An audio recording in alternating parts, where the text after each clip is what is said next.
Ça m'a toujours assez fascinée de comprendre un peu les autres, d'être tournée vers les autres et du coup de les accompagner à pouvoir retrouver leur autonomie, retrouver leur bien-être.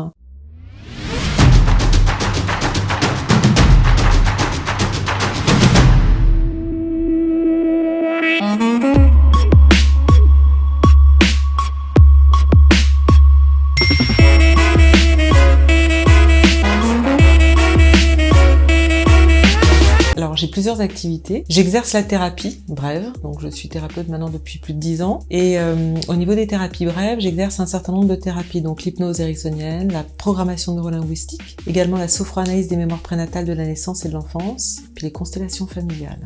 C'est vaste. Je suis un peu multicasquette.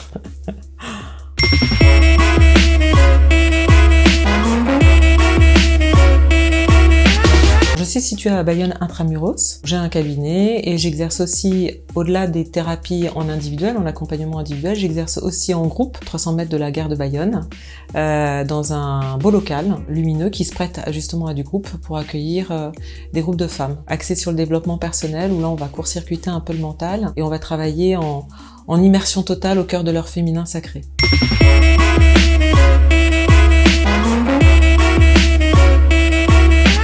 Les thérapies brèves sont un peu différentes des thérapies, on va dire, classiques, analytiques, comme la psychanalyse ou la psychothérapie. Elles s'inscrivent plutôt dans une période courte dans le temps, donc de quelques séances à une dizaine de séances, entre 5 et 10 séances en fonction des problématiques, des demandes des différentes personnes.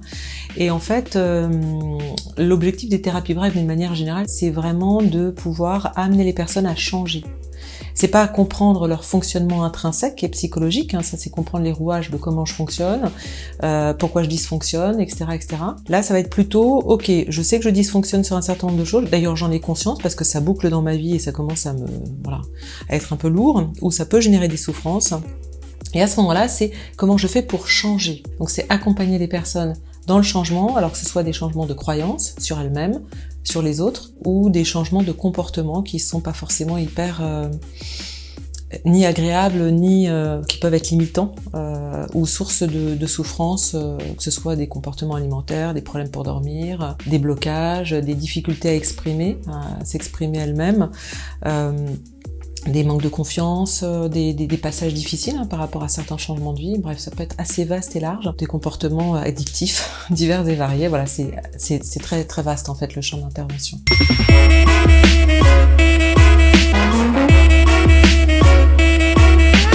On va dire qu'il y a deux types de thérapies brèves. Il y a les thérapies brèves qui permettent de travailler un symptôme, quel qu'il soit, ou un blocage. On va appeler ça les thérapies avec l'hypnose ericksonienne et la programmation linguistique, qui, elles, permettent, on va pas à l'origine du symptôme. On va simplement, ok, il y a un problème qui se manifeste, on va contourner ça, en faisant appel aux ressources illimitées de l'inconscient, en s'adressant à cet inconscient et en suggérant un certain nombre de directives, de suggestions, pour amener la personne à intégrer un certain nombre de suggestions qui sont proposées lors de la séance, pendant le plateau thérapeutique. Et à partir de ce moment-là, on constate des changements après. En tout cas, la personne elle-même va constater des changements par rapport à ce qu'a pris son inconscient et ce qu'il a mis en œuvre, mis en place et intégré pour la personne. Donc, il peut y avoir des changements radicaux et assez rapides, et puis des changements parfois un peu plus progressifs en fonction des problématiques. Ça, c'est pour l'hypnose et la PNL, et c'est extrêmement efficace, là-dessus. Après, quand il y a des choses, on va dire des blocages, ou des limitations qui sont installées depuis super longtemps, qui font presque partie de la personnalité de la personne, qui sont intrinsèques à elle. Parfois, on peut pas se permettre le luxe de ne pas aller voir ce qui est à l'origine de ça, ou ce qui a généré ça. Alors, on va pas se mentir, c'est un peu plus confrontant, évidemment, moins pépère que l'hypnose et la programmation neurolinguistique, mais ça va être nécessaire quand même pour aller identifier déjà la racine de ce qui a généré ce comportement, ou cette croyance, ou ce blocage dans la vie de la personne, pour aller le nettoyer, pour le mettre en lumière en quelque sorte. Et une fois qu'on l'a mis en lumière, la personne va comprendre pourquoi elle a mis en place un certain nombre de croyances. C'est rattaché à un événement la plupart du temps traumatique, qui a été oublié, refoulé dans l'inconscient de la personne. C'est ce qu'on appelle l'amnésie traumatique, surtout quand ça arrive avant l'âge de 7 ans. Et dans ce cas-là, cette méthode, qui s'appelle la sophroanalyse des mémoires prénatales, de la naissance et de l'enfance, va permettre d'aller à l'origine. C'est, à ma connaissance aujourd'hui, une des rares thérapies brèves qui permet d'aller à l'origine d'un blocage au moment où il s'est mis en place dans la ligne du temps de la personne. Après, il y a les constellations familiales qui, à mon sens, autant les premières thérapies vont permettre de nettoyer le disque dur de la personne, si je fais une analogie avec l'ordinateur, autant les constellations familiales, elles, vont plutôt nettoyer l'environnement système. Pourquoi j'ai choisi telle ou telle généalogie et qu'est-ce que je porte inconsciemment d'un héritage invisible de mes ancêtres et qui peut aussi fortement bloquer. L'un ne se substitue pas à l'autre, mais les deux sont complémentaires parce que parfois les blocages importants proviennent de choses qu'on porte sans le savoir de nos ancêtres, parfois une forme d'illégitimité, voilà, dire qu'il y a eu une faute quelque part, un adultère et on n'est pas vraiment de la descendance qu'on pensait et du coup ça crée plein de problèmes dans le comportement, ou alors on va porter des émotions de nos ancêtres et ça nous dépasse et c'est très réactionnel chez nous, ou des loyautés, et ça sera important de s'en libérer. Autant par moment, ça sera vraiment des choses essentiellement liées à notre histoire, qui se sont passées dans notre lit du temps et qui ont été traumatiques et qui nous bloquent à l'âge adulte. Voilà. Donc les deux vont être hyper importants. Et après, moi, ce qui m'anime aussi beaucoup, c'est tout ce qui est groupe de développement personnel, alors axé aujourd'hui auprès des femmes, parce que j'accompagne aussi beaucoup de femmes, j'accompagne des hommes, j'accompagne des petits aussi, des ados et des jeunes adultes. Mais c'est surtout, j'ai été amenée dans mon parcours à travailler beaucoup sur mon féminin et c'est vrai qu'aujourd'hui j'ai une facilité et une envie à pouvoir aider pas mal de femmes, en tout cas qui le désirent, à vraiment reconnecter à leur puissance de femme, à leur liberté de femme, en tout cas à s'autoriser à être pleinement elles-mêmes. Et aujourd'hui c'est important par rapport à des schémas, à des dictats, à des traditions, qui peuvent être parfois quand même patriarcales, de pouvoir s'affranchir d'un certain nombre de choses et justement d'aider les femmes à reconnecter à ce plaisir d'être et à cette force intérieure pour donner le meilleur d'elles-mêmes, et pas subir les choses et se cantonner à un périmètre qu'on leur aurait assigné alors qu'elles peuvent faire bien plus,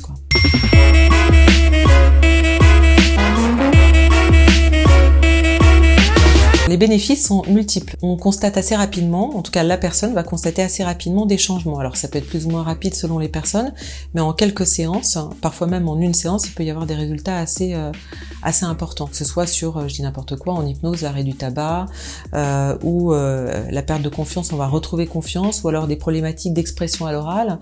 Ça va aller assez vite, que ce soit des problématiques d'ailleurs personnelles ou professionnelles. Ça va être très efficace pour gagner en leadership, gagner en confiance, retrouver l'estime de soi. Après, changer des comportements aussi. Donc ça se constate vite dans le temps. Premier avantage, c'est court dans le temps. Il y a des résultats assez rapidement. Pour des problématiques plus complexes, évidemment, là on voit si on passe en sophroanalyse ou pas, mais en tout cas, là aussi on constate des changements. Aujourd'hui, dans nos sociétés, les gens n'ont pas forcément énormément de temps, n'ont peut-être pas forcément envie de rentrer dans une thérapie qui va durer 10 ans, comme la psychanalyse ou d'autres choses, même si ce sont des espaces de parole qui peuvent être extrêmement puissants et extrêmement aidants. Mais aujourd'hui, on est plus dans une société où les gens ont besoin d'amener, quand ils le souhaitent, en tout cas des changements un peu plus rapides dans leur vie et de sortir plus rapidement de situations qui sont pas forcément très plaisantes. Ça respecte le rythme de la personne, c'est-à-dire que sa conscience supérieure va l'emmener d'une manière sécurisée là où elle est capable d'aller émotionnellement. Et cette conscience qui est très intelligente va exactement savoir si la personne est capable de le gérer ou pas. Donc du coup, ça se passe très bien. Il n'y a pas de risque de décompensation ou quoi que ce soit. C'est vraiment très sécurisé. Et moi, j'aime beaucoup ça parce que c'est vraiment très respectueux de la personne et de son rythme et de sa capacité à avancer.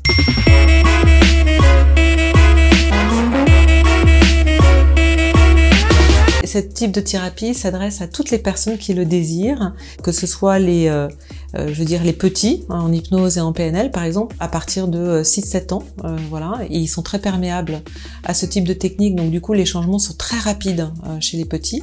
Les ados bien évidemment, pour l'hypnose et la PNL, à partir des jeunes adultes, jusqu'à pas d'âge, on va dire.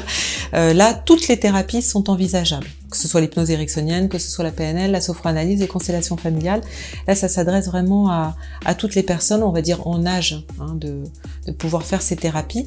Donc, je dirais jeunes adultes jusqu'à les retraités, les personnes âgées, etc.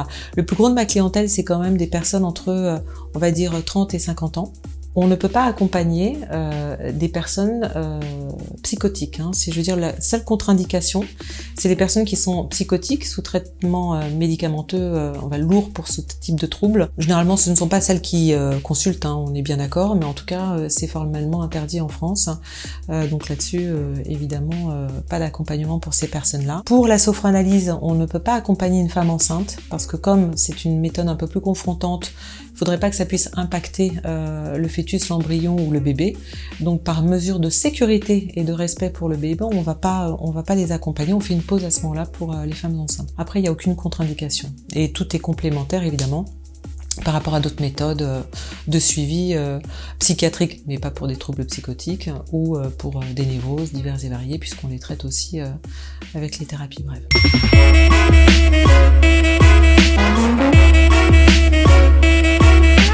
Ça peut varier de 1 à 2 séances. Voilà. En moyenne, c'est 3 en hypnose PNL. On peut aller jusqu'à 5 pour renforcer un certain nombre de choses. C'est vrai que le tabac, par exemple, si la personne est motivée et si il n'y a pas de symptômes ou de symptomatologie de dépression ou de stress particulier, parfois en une séance, c'est réglé. Après, on peut faire une séance de renfort, mais voilà. Pour tout ce qui est troubles du sommeil, troubles du poids, etc., ça va peut-être demander 5 séances en moyenne, 3-5 séances. La sophranalyse, on va être plutôt sur une dizaine de séances, mais là, on est sur plusieurs axes d'objectifs qui souvent sont liés, et on va plus au fond des choses. Donc ça demande quand même quelques séances de préparation, et puis ensuite les séances où on va vraiment dans la ligne du temps, là où se trouve la racine des problèmes. Voilà, donc on va dire entre 5 et 10 séances en moyenne pour une thérapie brève, sachant que pour plein de gens, ça peut être moins. Et puis pour d'autres, quand il y a plus à nettoyer, ça peut être un peu plus. Voilà.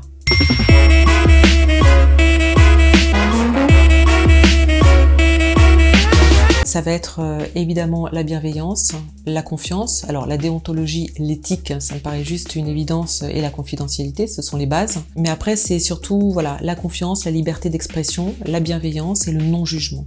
C'est extrêmement important pour que la personne se sente suffisamment à l'aise et en confiance pour exprimer tout ce qu'elle a exprimé, y compris dans la relation thérapeutique avec le thérapeute, s'il y a quelque chose qui puisse à un moment donné la déranger, qu'elle puisse l'exprimer. Après, c'est juste une question d'affinité et de confiance et de niveau de confiance dans la relation thérapeutique qui va être extrêmement constructive dans le succès de la thérapie, selon moi.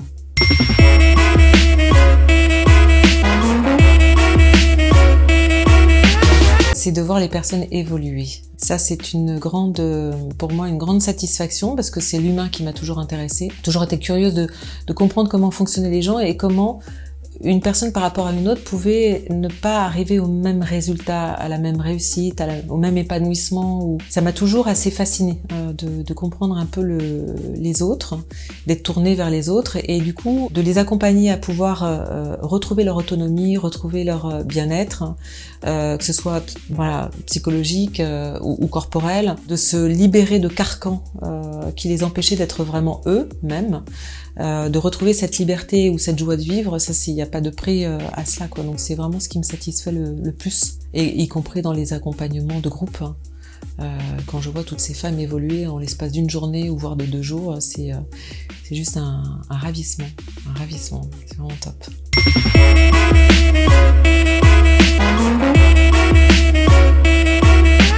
Si je devais en choisir un, c'est dans un accompagnement de groupe, donc du coup, c'était un stage de femmes sur le féminin. Après, il y a différents thèmes, mais c'était sur un thème en particulier. Et c'est comme si il s'est passé des choses, une résilience absolument hallucinante et une certaine forme de renaissance de certaines femmes qui ont pu exprimer à un moment donné vraiment une joie hallucinante dont elles n'étaient pas capables au départ, et une énergie. C'est comme si ils s'invitaient au moment du stage, presque une énergie qui était tout à fait particulière, palpable par toutes, sans savoir d'où ça pouvait venir, et pas forcément que de nous. Et ça a été des moments hors du temps, magiques, où il y a quelque chose qui nous traversait, vraiment de très puissant, de très porteur et de tellement bienveillant que ça en était presque émouvant, jusqu'aux larmes, et des larmes de joie.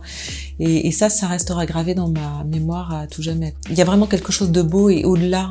C'est pour ça que je parle de féminin sacré, parce que je pense qu'il y a quelque chose de sacré qui nous entoure à ce moment-là et qui porte au-delà même des outils qui ont été utilisés. Il y a une émulsion, une émulation, voilà, quelque chose qui jaillit de ça, qui nous dépasse en fait, et ça c'est magnifique.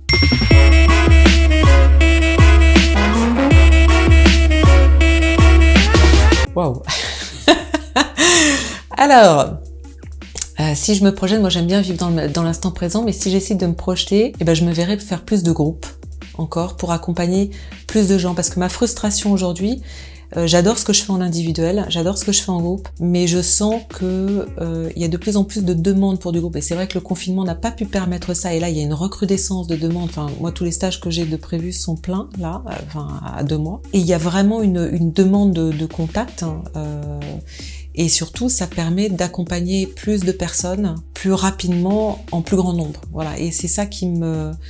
Voilà, c'est vrai que la thérapie individuelle permet d'aller plus profondément dans plein de choses pour les personnes, et en même temps, voilà, il y a cet aspect-là qui me pousse à faire plus de groupes. En tout cas, les demandes sont là aussi, donc je suis un peu partagée, mais je garderai toujours la thérapie individuelle parce que c'est important, mais peut-être faire plus de groupes que je ne le fais, ou que je ne l'ai fait à cause du confinement, voilà, jusqu'à aujourd'hui.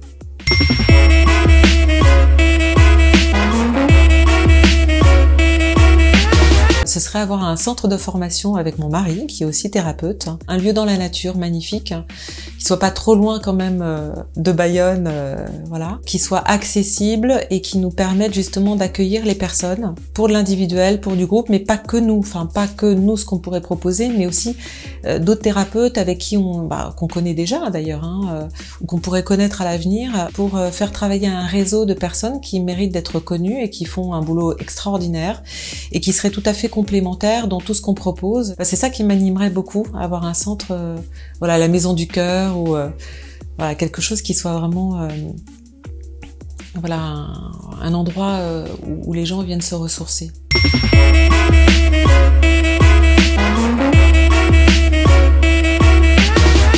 Carpe diem. Voilà.